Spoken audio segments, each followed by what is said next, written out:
Cek, cek. Oke. Assalamualaikum warahmatullahi wabarakatuh. Bagaimana kabarnya teman-teman semua? Bagaimana puasanya? Semoga lancar ya. Oke, kembali lagi bersama saya Fatur Nover Rivaldi dalam acara podcast Lembaga Inkubasi Kewirausahaan Mahasiswa. Nah, kali ini insya Allah kita akan ngebahas tentang quarter life crisis. Saya nggak sendiri nih, saya ditemenin bintang tamu. Silakan Teh, perkenalkan diri Teteh ke teman-teman pendengar semuanya. Halo teman-teman, perkenalkan nama saya Dria Nurul Badriah di LIKM sebagai Ketua Bidang Pengembangan Aparatur Organisasi atau PAO. Saya kuliah di Universitas Islam Negeri Sunan Gunung Jati Bandung di jurusan Hukum Ekonomi Syariah atau Muamalah. Sekarang saya semester 6, asal saya dari Majalengka. Nah Teh, sebetulnya quarter life crisis ini apa sih? Bisa dijelasin nggak? Saya pada kesempatan kali ini akan menjelaskan tentang quarter life crisis di tengah pandemi COVID-19. Tentunya tema ini sangat familiar di tengah-tengah kita pada kondisi saat ini. Kita masuk ke bagian pertama, yaitu sebenarnya apa sih quarter life crisis itu? Quarter life crisis itu atau disingkat dengan QLC atau bisa disebut juga dengan fase kebingungan. Banyak sekali sumber-sumber atau referensi yang menjelaskan tentang QLC terutama dalam dunia psikologi. Nah, dari beberapa referensi itu dan sebagian kecil pengalaman saya mendefinisikan bahwa QLC itu adalah krisis emosional atau perasaan terombang-ambing antara apa yang harus saya lakukan dan apa yang sebenarnya saya inginkan. Kemudian, siapa sih yang mengalaminya? Nah, yang mengalami fase ini biasanya itu remaja pada usia 20 sampai 30 atau remaja yang menuju dewasa, dan lebih tepatnya pada masa ketika kita dalam peralihan dari dunia perkuliahan menuju dunia kerja atau dunia masyarakat itu sendiri.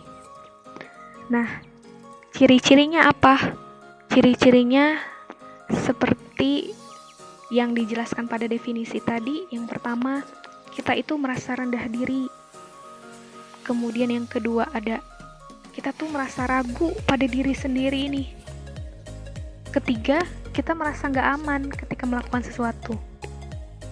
Keempat, kita merasa takut gagal ketika melakukan sesuatu. Yang kelima, kita merasa tidak pantas untuk meraih sesuatu. Oke, kita masuk ke bagian kedua, yaitu dampak dari pandemi COVID-19 terhadap QLC dari mahasiswa semester 6 atau mahasiswa menjelang akhir pembelajaran di bangku kuliah. Seperti yang kita tahu, dampak dari pandemi COVID-19 ini sangat dirasakan oleh berbagai kalangan, terutama mahasiswa karena kegiatannya diliburkan, kemudian pembelajaran diberhentikan, dan mereka terpaksa untuk terjun ke masyarakat secara langsung. Nah, hal ini yang menyebabkan mahasiswa semester 6 atau mahasiswa yang mendekati lulus itu merasakan atau melewati fase quarter life crisis lebih awal. Mungkin orang-orang berbeda mengalami QLC dalam hidupnya, tapi menurut survei 86% itu ketika kita selesai kuliah. Nah, karena adanya dampak pandemi corona ini, mahasiswa semester 6 atau mahasiswa yang 1 tahun lagi akan lulus itu merasakan fase ini lebih awal. Mahasiswa semester 6 dipaksa bangun dari mimpi-mimpi indah remaja yang makan dibiayain, jajan masih dikasih, kemudian belum memikirkan masa depan gitu, masih fokus pada belajar dengan giat pada saat ini. Dengan adanya corona ini, mahasiswa yang tadinya sedang aktif-aktifnya berorganisasi, kemudian sedang fokus belajar secara langsung, tiba-tiba harus terhenti. Nah, ini juga yang menyebabkan mereka menjadi bimbang dengan apa yang harus mereka kerjakan. Kemudian bimbang juga melihat realitas sosial dengan tuntutan ekonomi yang melemah, dan juga berbagai pilihan-pilihan yang harus mereka kerjakan, terutama kajian-kajian atau skill-skill yang ditawarkan secara online. Itu pun menghadapkan mahasiswa harus memilih mana yang harus mereka ikuti, mana yang harus mereka ambil, dan mana yang harus mereka kerjakan. Jika kamu merasa demikian, selamat, berarti kamu normal. Karena ketika kita mempunyai kegelisahan dan mempunyai rasa bingung, kemudian mempunyai problem, maka itu tandanya kita adalah manusia-manusia normal yang berpikir. Sebagai manusia, kita membutuhkan krisis dalam pengembangan problem solving pada diri kita. Kita butuh gagal untuk merasa sukses, kita butuh pengingat untuk maju, dan kita butuh terjatuh untuk meninggi. Adapun beberapa solusi menurut pandangan saya, yaitu tips mengatasi QLC di tengah pandemi ini. Yang pertama, ikuti passion. Jika kamu mengikuti passion, maka buat perencanaan yang bisa dibandingkan dengan keadaan kamu sekarang. Langkah-langkahnya pertama, membuat rencana apa yang akan kamu kerjakan. Kedua, benefit dari apa yang aku kerjakan itu manfaatnya apa gitu. Yang kedua, rintangan, yaitu bandingkan antara plus minus yang akan kita dapatkan dari rencana itu. Yang keempat, yakin untuk mengambil resiko yang telah kita putuskan. Yang kelima, membuat plan-nya atau membuat langkah-langkah apa yang harus kita lakukan. Yang kedua, buat menemukan apa yang kamu inginkan. Yang pertama, kamu harus mengenal diri sendiri. Kemudian mencoba hal baru dan banyak membaca buku. Yang ketiga, unfollow akun-akun tidak berguna dan follow akun yang mendukung plan kamu. Keempat, upgrade kemampuan dan kualitas diri dengan lebih banyak membaca, belajar, dan keluar dari zona nyaman. Yang kelima yaitu kalian harus percaya bahwa setiap seseorang mempunyai zona waktunya untuk sukses. Seorang punya waktunya untuk mencapai apa yang mereka inginkan. Tentunya dengan melewati proses-proses yang telah dijalani. Yang keenam yaitu bersyukur dan lebih banyak manajemen hati dari Al-Quran. Karena sebagus apapun kita merencanakan, yang paling bagus adalah rencana Allah atau takdir Allah. 8. Menjadi jiwa yang bebas, yang menghamba dan menggantungkan diri pada Allah, yang tidak melakukan sesuatu karena kriteria manusia ataupun role play dunia. Karena peraturan dunia itu tidak akan pernah cukup. Ketika kalian menggantungkan sesuatu pada manusia, kalian akan terus kurang dan merasa hampa.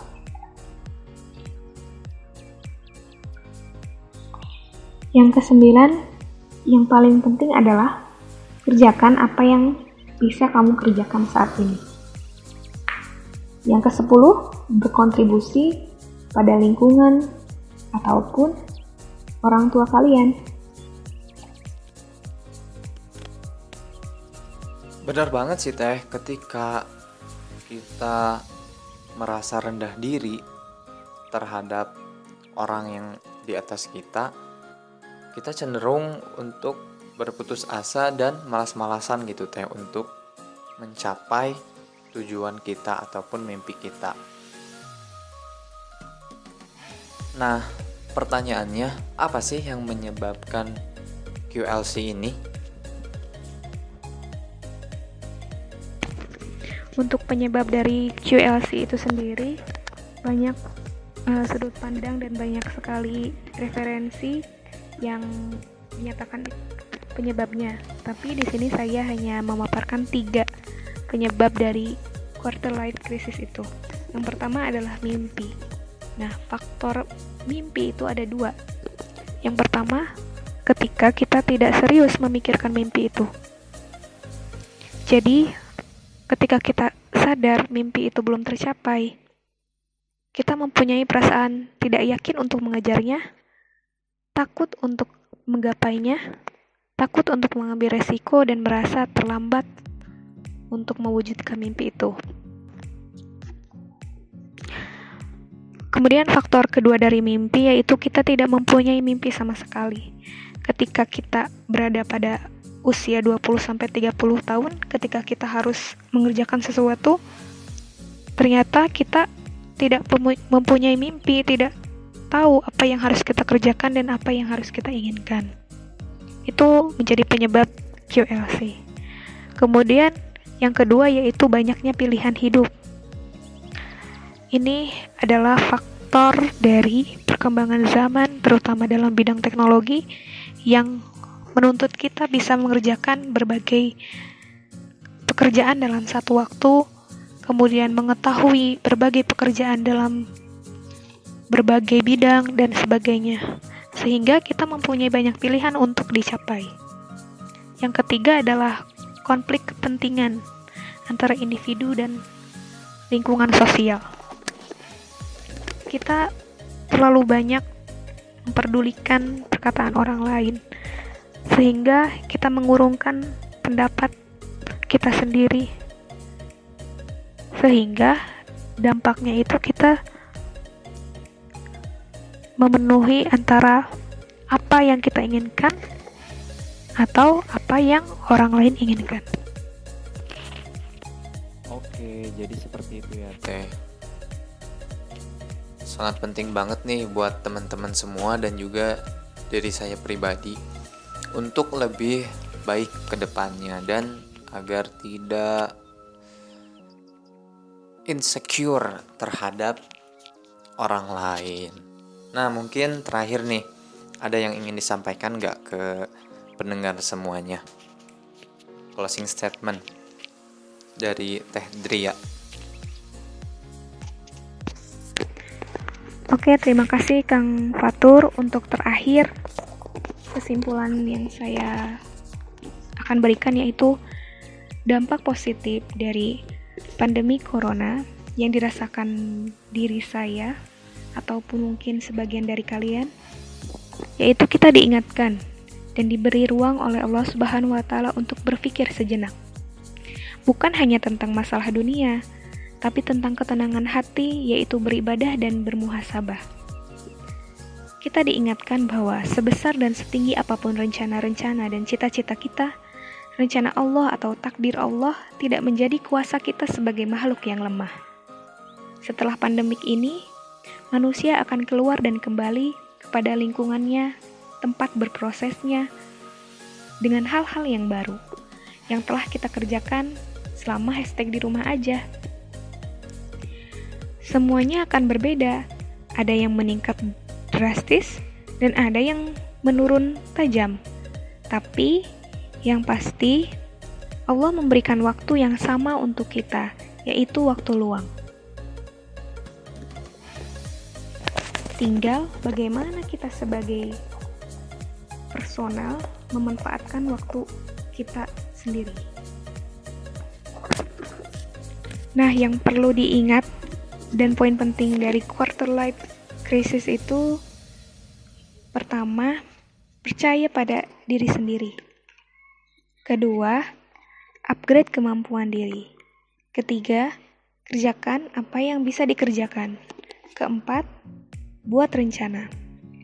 Nah, adapun dampak setelah terjadinya COVID-19 ini, yang harus kalian lakukan adalah jangan membandingkan diri kalian dengan orang lain atau menuruti kriteria lingkungan yang mendikte kalian harus apa dan mengerjakan apa. Yakinlah bahwa manusia diciptakan dengan bentuk sebaik-baiknya dan dengan keistimewaannya sendiri. Jika kalian yakin, bersyukur, sabar, ikhtiar, dan tawakal kepada Allah, maka quarter life crisis atau masa kebingungan dalam hidup kamu itu tidak akan menjadi sebuah masalah, tapi menjadi fase naik kelas.